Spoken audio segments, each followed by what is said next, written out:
let's see how to rename pages in your Wix website.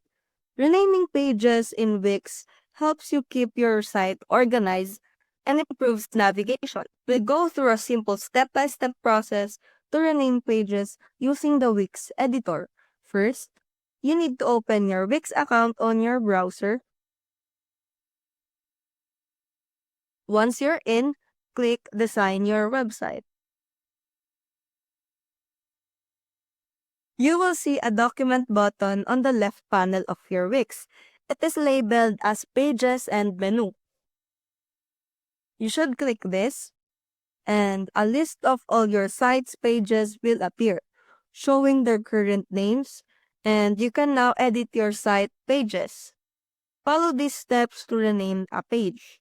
First, you need to click a page you want to rename.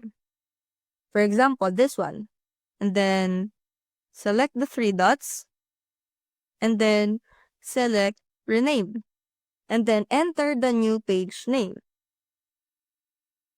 and then click Done. As you can see, it changed already.